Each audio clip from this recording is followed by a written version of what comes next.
ស្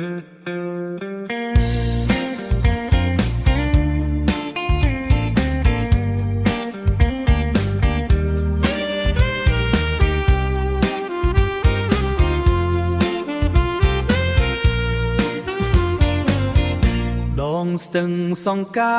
ហូរទឹកត្រជាក់ថ្លាជ្រោមជ្រែងជីវិត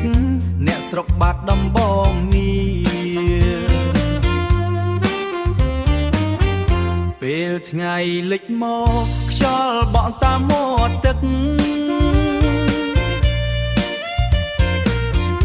សំលេងចាប់យំលួងចិត្តឲ្យនឹកអូដងស្ទឹងសង្កែជាទីស្នេហ៍នៃដួងចិត្តខ្មែរមិនថាយប់ថ្ងៃនៅតែស្រស់ស្អាតចាំស្នេហ៍យើងជានិច្ចមិនឲ្យឃ្លាតទូកតូចបណ្ដែតលើលោកស្រាលស្រាលអ្នកស្រុកញញឹមរស់នៅសុខសាប់សប្បាយភ្លេងរាំវង់លាន់តាមភូមិនៅចិត្តស្ទឹង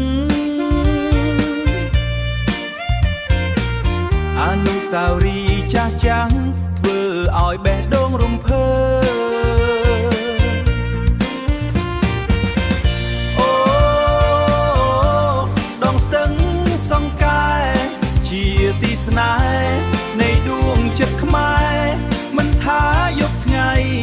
នៅតែស្រស់ស្អាតចាំស្នេហ៍យើងជានិច្ចមិនឲ្យឃ្លាត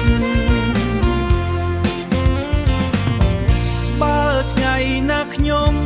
ឃ្លាតឆ្ងាយពីស្រុកកំណើតចិត្តនៅតែនឹកដងស្ទឹងមិនភ្លេចឡើយសង្កែអើយសូមហូរទៅយឺតចាំរឿងស្នេហ៍ខ្មែរ